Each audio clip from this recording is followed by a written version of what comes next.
तो छठे अध्याय का 41वां श्लोक है। प्राप्य पुण्य कृताम लोकान उषित्वा शाश्वती समाह शुचीनाम श्रीमताम गेहे योग भ्रष्टोभिजायते।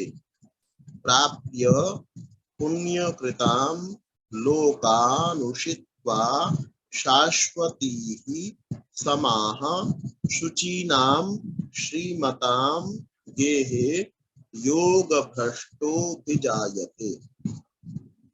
गीता के छठे अध्याय के 41वें श्लोक को इस प्रकार से बोला जाएगा। प्राप्य पुण्य कृताम लोकानुषित्वा शाश्वती समाह शुचीनाम श्रीमताम गेहे योग भ्रष्टोभिजायते। प्राप्य पुण्य कृताम लोकानुषित्वा शाश्वती समाह शुचीनाम श्रीमताम गेहे योग भ्रष्टोभिजायते। प्राप्य पुण्य कृताम लोकानुषित्वा शाश्वती समाह शुचीनाम श्रीमताम गेहे योग भ्रष्टोभिजायते। प्राप्य पुण्य कृताम लोकानुषित्वा शाश्वती समाह शुचीनाम श्रीमताम गेहे योग भ्रष्टोभिजायते। योग भ्रष्ट शब्द इसमें एक आया हुआ है।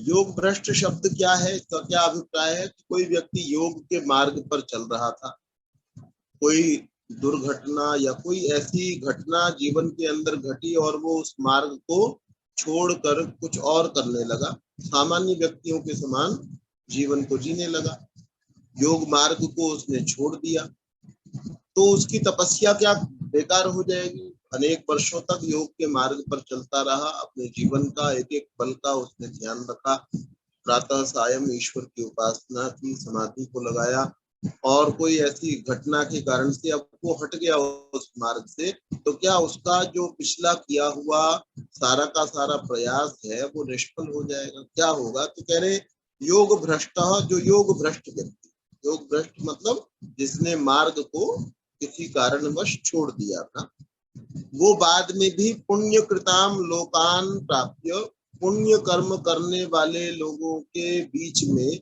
जा करके शाश्वती ही समाह उषित्वा, अनेक वर्षों तक रह करके शुचीनाम श्रीमताम गेहे अभिजायते।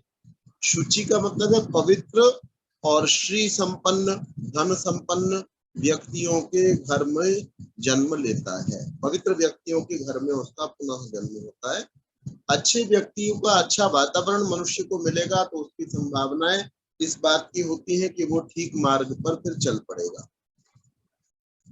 पुण्य कृताम लोकान प्राप्य योग भ्रष्ट, जो योग भ्रष्ट व्यक्ति है, किसी कारण से जिसने योग के मार्ग को छोड़ दिया था, वह पुण्य कृताम लोकान प्राप्य, पुण्य कर्म करने वाले लोगों को प्राप्त करके उनके बीच में जा करके शाश्वती ही समाह उषित्वा, अनेक वर्षों तक, शाश्वत वैसे निरंतर चलने वाली, जो सुदीर्घ काल की जो बात है उसको शाश्वत कहा जाता है। जैसे परमेश्वर शाश्वत है, हम कहते हैं सत्य है, सत्य भी शाश्वत है, और सत्य नित्य है, परमेश्वर नित्य है, तो नित्य जैसे अर्थ में आता है, तो बहुत सारे वर्ष भी कहा जा सकता है। शाश्वती ही समाह उषित्वा, बहुत से वर्षों तक, समाह जो है वो वर्ष के लिए आता है संस्कृत में, उषित्वा रह करके शुचीनाम श्रीमताम गेहे, शुचीनाम पवित्र श्री संपन्न व्यक्तियों के घर में, जहां पर रोटी का ही बहुत अभाव होता है, जिन परिवारों में रोटी का अभाव हो तो वो केवल रोटी के बारे में ही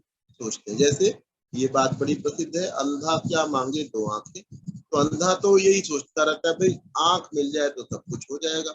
जो चीज का जिसके पास अभाव है, और रोटी जो है ऐसी चीज है, अगर उसका अभाव हो, कपड़े का अभाव हो, तो सारा जीवन जो है व्यक्ति रोटी और कपड़े या ऐसी चीजों के पीछे भागता है। तो श्री संपन्न व्यक्तियों के घर में यदि किसी का योग भ्रष्ट का जन्म हुआ, अर्थात उसके पास एक संभावना है, जब पेट भर गया है कुछ खा लिया है, पेट में अनाज है, शरीर पर कपड़े हैं, उसके बाद कुछ और सोचने की उसके पास में संभावना है, अन्यथा इसी में उलझा हुआ व्यक्ति नहीं रहता।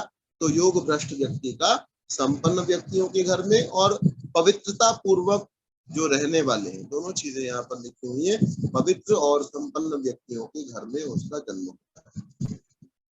इससे भी ऊंची कुछ बात है वो अगले श्लोक के अंदर आई हुई है कि इससे भी बड़े जगह पर जन्म हो पाता है, हो जाता है कई बार योग भ्रष्ट व्यक्ति का। तो